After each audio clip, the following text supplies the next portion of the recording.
ঢাকা দক্ষিণ city corporation এবং উত্তর সিটি কর্পোরেশনে কোন রকম ভাবে মশা মারতে পারছে না। উৎপাদনের ক্ষেত্রগুলো পরিষ্কার না করায় এর খেসারত দিতে হচ্ছে সাধারণ মানুষকে। নগরবাসীর অভিযোগ, উন্নয়ন থমকে যাওয়ার পাশাপাশি নগরীর ড্রেন নর্দমাগুলো পরিষ্কার পরিচ্ছন্নতার কাজও প্রায় বন্ধ হয়ে গেছে। ফলে ড্রেন নর্দমা সহ ঝোপঝাড় বাসা বেঁধেছে মশা। দিনরাত মশার কামড়ে অতিষ্ঠ নগরবাসী। দিনের বেলাও ঘুমাতে হচ্ছে মশারি টানিয়ে বা কয়েক জ্বালিয়ে। হাসপাতালে ডেঙ্গু রোগীর সংখ্যা বৃদ্ধি পাচ্ছে বলে জানিয়েছে চিকিৎসকরা। সরেজমিনে দেখা গেছে বিভিন্ন জায়গায় অসুস্থ আর অসুস্থ প্রত্যেক ঘরে ঘরে। প্রিয় দেশবাসী, আপনি আমি পরিষ্কার পরিচ্ছন্নতার হাত বাড়িয়ে দেই। সরকারের একার দায়িত্ব নাই।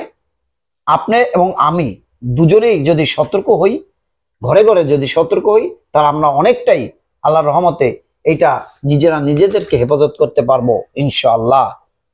তো আমি ঢাকা দক্ষিণ সিটি কর্পোরেশন, ঢাকা উত্তর সিটি কর্পোরেশনের দায়িত্বশীল কর্মকর্তার দৃষ্টি আকর্ষণ করছি।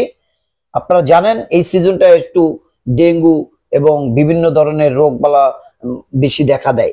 বিশেষ করে আপনারা জানেন যে চিকুনগুনিয়া এবং ডেঙ্গু কাবু করে ফেলেছে বাংলাদেশের প্রত্যেক ঘরে ঘরে।